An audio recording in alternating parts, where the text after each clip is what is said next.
I didn't start on 65s. I started at much higher amounts of fasting.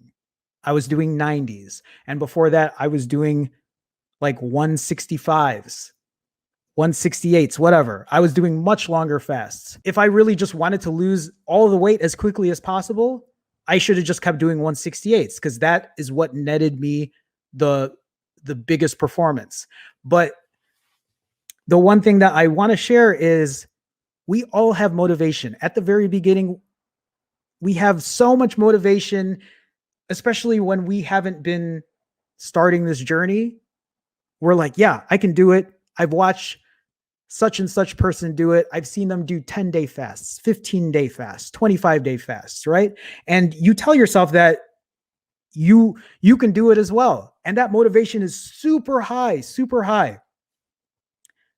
We all know that motivation is not the same a month later, 2 months later, 6 months later. If that motivation that I had 13 months ago was the same, I would have just completely done 168s. Why did I stop doing 168s? Because they were, excuse my language, they were goddamn hard. I couldn't keep up with 168s.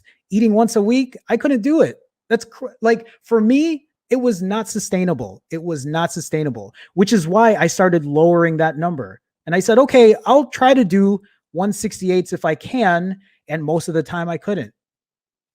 And so that number started to lower and lower until I realized that I was able to do 90s, still eat 6,000, 7,000 calories and still lose weight. I mean, obviously what I'm trying to say is if 65s are not sustainable, if they're difficult, try to lower that number.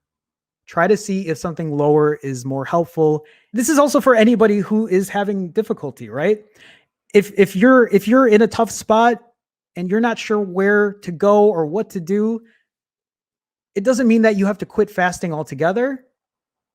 Because sometimes there's always that argument that fasting is not a thing, it's a fad, but everybody fasts. Everybody fasts. Every single person in this world fasts. If you sleep, you're fasting. You've already fasted for 8 hours. Hopefully. That's something I need to work on. I don't sleep 8 hours. I really need to get a lot better about that. But a lot of us are always, all of us are fasting in some way, like some form, shape, whatever, right? And it's just a matter of how long do you fast for? How long do you want to fast for? One of the reasons that I fast is for insulin, is to better that insulin resistance. I am a type 2 diabetic. One of the things I want to make sure is that my insulin is always low. I only want to spike it when I eat so that my sensitivity is a lot better and that I don't become insulin resistant. I want you to be able to like get back on that wagon. And I don't want you to be in that binging state because that's not a place that anybody wants to be. When you talk about doing 4 65-hour fasts in a row, that is a huge accomplishment. A huge accomplishment. Just because you weren't able to consistently do it doesn't mean that, one, you can't do it again, or two, it doesn't mean that it makes you a failure. 3, it doesn't mean that you can't tweak and adjust, just like I have. I wasn't able to do 168s consistently, so I changed that number. I lessened that number. I found something that was a lot more suitable for me, sustainable for me. One thing that I always talk about here as well is enjoying the journey. You want to make sure that you do things that if you want to challenge yourself, feel free to challenge yourself. Make it difficult if you want it to be that difficult. But there is going to be a point in time where it's not going to be as easy as it once was at the beginning.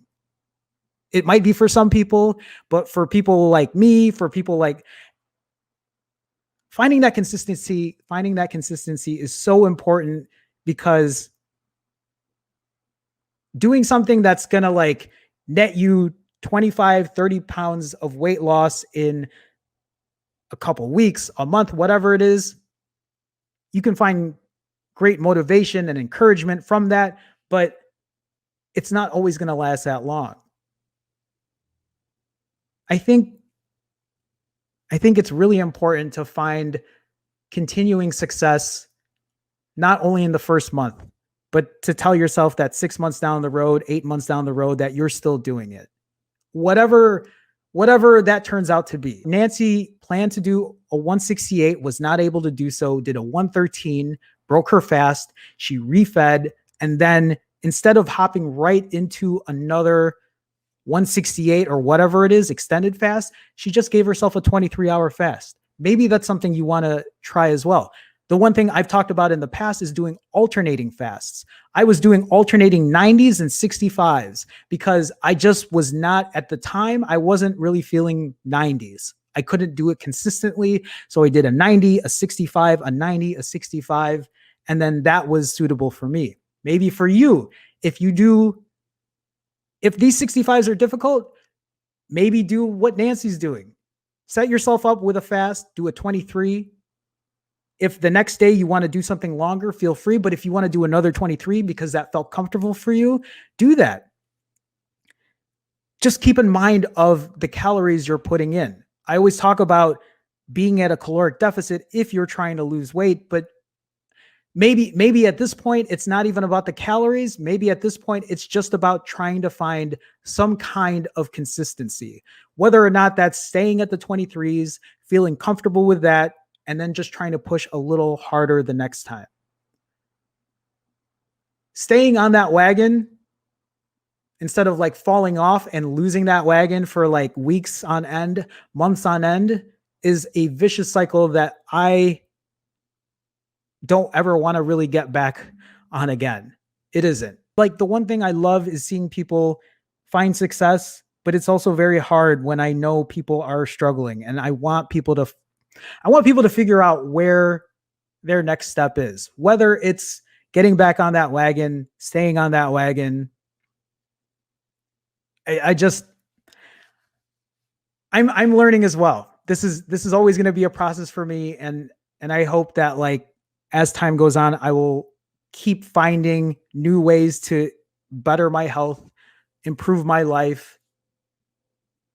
When I talk about health and success, it's not just in health, right? Because a lot of this is also my happiness. That's why, like, that's why I don't really restrict myself when I eat. That's why I try not to be so hard on myself if I have to go to a social event or if I have to break a fast early, because I still want to live my life. I still want to be happy with what I do. Life isn't always going to be how you planned it. It isn't. There are going to be setbacks. There are going to be roadblocks. And sometimes it's going to be worse than others. And trying to figure that out is going to be hard. I sometimes, like, I worry about, like, what things are going to hold for me in the future when it comes to my health, or if I'm doing the right thing. But all I can do right now is set a plan and move forward with it, and then learn along the way. That's why, like, I feed off of other people.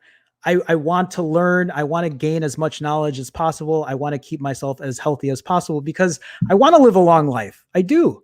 I want to stay healthy and live a long life. I think that's important for me, especially now. I'm getting older. I think a lot of you do too.